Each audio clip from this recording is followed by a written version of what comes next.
Happy Saturday. I hope you were able to enjoy the start to the weekend, even though it was a bit rainy for some. Over the past couple hours, we've watched the last of the rain move out of the state. A bit of a break right now before we see more of that developing for your Sunday. As far as rain totals, a good chunk of the state received some rain today, with the highest totals along that I-40 line, as well as into southern Arkansas, where we saw that last wave kind of exit the state over the past couple hours. Just shy of a quarter of an inch picked up in the capital city. To our south, Monticello seeing a little bit over an inch of rain. West Memphis seeing a little over an inch and 3/4 of an inch of rain, likely seeing the highest rainfall in the state today. Now, this unsettled pattern continues again tomorrow, as well as into the start of the work week. Tomorrow, though, tracking scattered showers and storms throughout the day, with highs in the middle to upper 80s. We'll talk more about the week ahead coming up in that 11-day outlook. Thank you, Simone. New at 10, Pine Bluff police are investigating an infant death tonight. It happened this afternoon at the Sunbridge Inn on Dollar Way Road. According to investigators, officers found a 2-month-old with severe bruising and signs of malnourishment.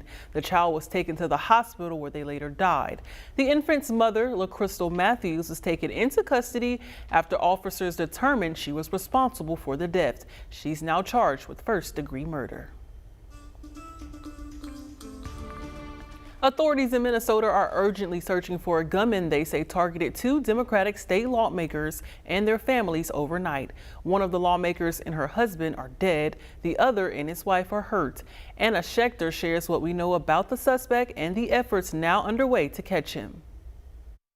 A massive search is underway for a gunman authorities say shot and killed Minnesota Democratic state lawmaker Melissa Hortman and her husband Mark in their Brooklyn Park home. Officials say the suspect also shot and wounded Democratic State Senator John Hoffman and his wife Yvette at their home about 9 miles away.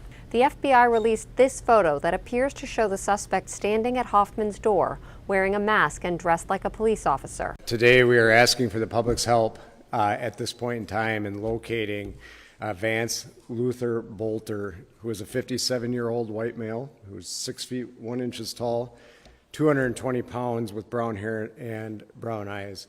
Governor Tim Walz spoke about the attack that has sent shockwaves across the nation. My good friend and colleague, Speaker Melissa Hortman, and her husband Mark were shot and killed early this morning in what appears to be a politically motivated assassination. Police say the suspect was last seen Saturday morning wearing a tan cowboy hat with a dark shirt or coat. Do not approach him. You should consider him armed and dangerous, and you should call 911 immediately with the information. At one point after the shootings, officers encountered the suspect at Hortman's home. He opened fire and got away. Investigators towed a vehicle disguised with police lights and a police license plate from the home. Anna Schechter, CBS News. Police say they found handwritten signs that say "No Kings" in the suspect's vehicle and an apparent reference to demonstrations that took place today. They also found a list of 50 people, including lawmakers from Minnesota and beyond, that officials say were other potential targets. Earlier today, demonstrators gathered in large cities and small towns from coast to coast. It was all in opposition to President Trump's policies. From Philadelphia to Los Angeles, St. Paul, Minnesota to Dallas, millions of Americans gathered in nearly 2,000 cities and towns for No Kings demonstrations. Protesters say they're angry over President Trump's attempt to expand his presidential power, including the treatment of immigrants and cuts to federal programs. The No Kings protest was highly organized and held online trainings focused on peaceful gatherings and what to do if confronted by law enforcement. According to the organization, 15 protests were held in Arkansas today.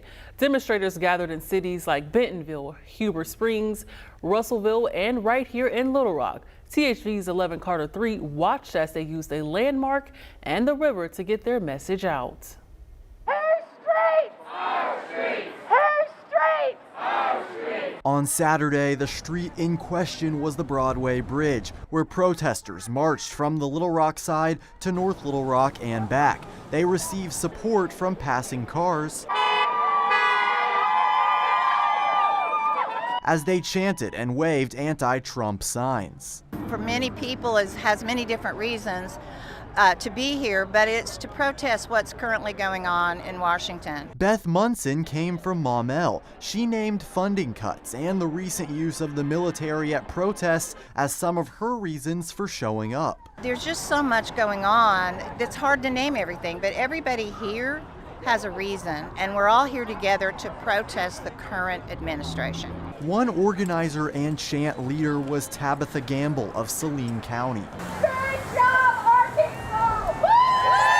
She pointed to another topic that was mentioned on many signs, recent ICE raids throughout the country. If someone breaks the law, they need to go to jail, and we have a justice system for that.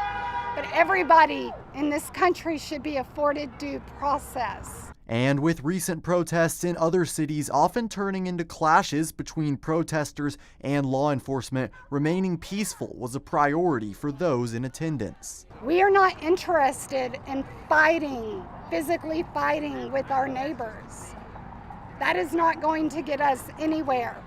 So we are here to show that there are a large group of people who are peaceful, who are not okay with what's happening here. In Little Rock, Carter Thweet, THV 11 News.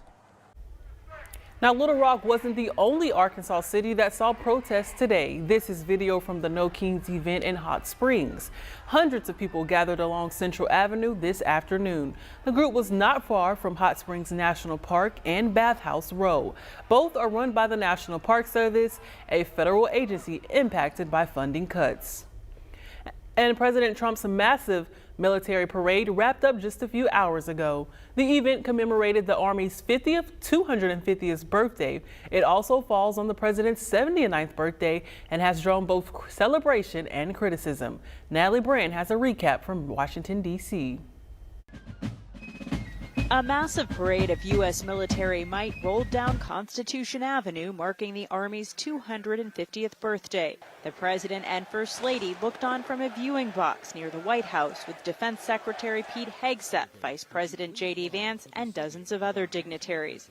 In remarks, President Trump talked about U.S. military strength. Thanks to their extraordinary service and devotion, 250 years later, America stands tall, America stands proud, and America stands free. We're the hottest country in the world right now. Saturday's parade featured around 6,500 members of the military, showcasing the U.S. Army's uniforms and equipment through the decades. The last time Washington, D.C. held a military parade like this was 1991 to mark the end of the Gulf War. Army veteran Chad Sangster traveled with his family from upstate New York to be here. He served in Iraq after 9/11. What are you thinking about today? Just thinking about their memories, my memories. I was thinking about both of my grandfathers and my father and my son and my husband. As an Army family, what does that mean to you? A sacrifice. The parade also drew criticism for its cost and optics, including from veteran and Democratic Congressman Seth Moulton. There are a lot of important investments that we could make with the money that Trump is wasting on this parade. This is what democracy looks like.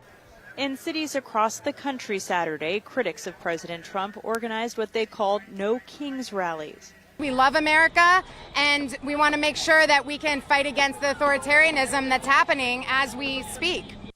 Demonstration organizers said millions came out to march in hundreds of events. Natalie Brand, CBS News, Washington. Army officials estimate the cost of today's festival and parade cost between $25 and $45 million. Consumers are reevaluating their purchases in these uncertain economic times. Now a budget-friendly way of buying is taking hold. Frugality meets fashion, coming up at 10:18. Well, there will be the chance for some scattered showers and storms, 2 rounds, one in the morning and another in the afternoon on your Father's Day. A full detailed look at the week ahead is coming up right after the break.